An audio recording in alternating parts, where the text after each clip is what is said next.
آپ اپنے نصیب پر جتنا فخر کرے اتنا کم ہے،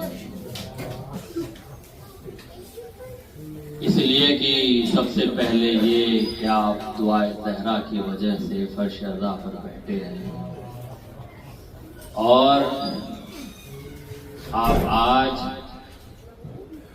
جس شب میں بیٹھے ہیں، جس زمین پر بیٹھے ہیں، وہ فقط اور فقط دل زینب کو سکون دینے کے لیے بیٹھے ہیں۔ یہ زینب کی دعا تھی کہ جو آپ مقبول کر رہے ہیں،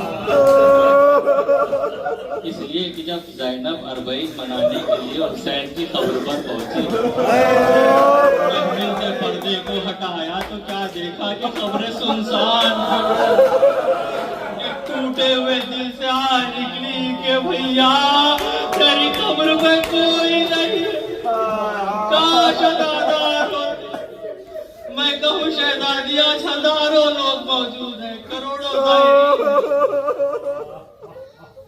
ہاں زادارو، آپ میں سے کئی ایسے ہیں کہ جنہوں نے مشی تمام کی، نجف سے کربلا کا سفر طے کیا ہے آپ نے۔ عزادارو، آپ نے اپنی مرضی کے ساتھ یہ سفر طے کیا، جہاں آپ کو تھکن محسوس ہوئی آپ وہاں پر آہستہ چلے، جہاں آپ کو بہت تھکن محسوس ہوئی وہاں آرام دکھا وہاں جا کر بیٹھ گئے، دھوپ دکھی آپ نے سایہ کو دیکھا اور سائے کی طرف آگے بڑھ گئے۔ لیکن عزادارو جانتے ہیں سید سجاد کے ساتھ کیا ہوا؟ عزادارو، بیویوں کے ساتھ سید سجاد کو ایسے لے جایا جا رہا تھا کہ جیسے غلاموں کو لے جایا جاتا تھا، گلے میں طاقت ہلاکت، وہ دھوپ کی شدت پر تھی، کشا کشا کھینچ کر لے جایا جا رہا تھا اہل حرم کو۔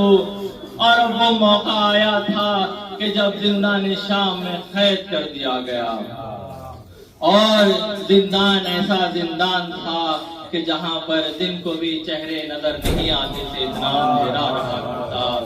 بس عزادارو، کچھ شہزادی سکینہ کے مصائب پڑھنا چاہتا ہوں، اس لیے کہ سلام پڑھا گیا تھا، اور دل بہت چاہتا ہے کہ اسی لیے کہ جہاں پر جو سرکار موجود ہے ان کو سکینہ سے بڑی محبت۔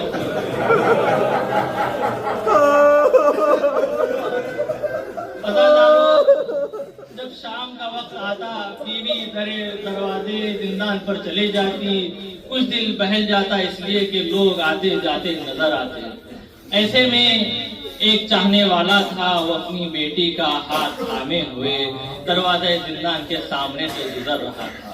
ایک مرتبہ اس کی بیٹی کی نظر جو ہی دروازے زندان پر پڑی، رک گئی، کہنے لگی کہ بابا ہم کہاں جا رہے ہیں؟ تو اس کے باپ نے کہا کہ بیٹی ہم تو گھر جا رہے ہیں۔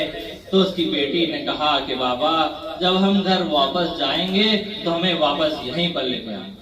پوچھا کیوں؟ ایک مرتبہ عزادارو اس بچی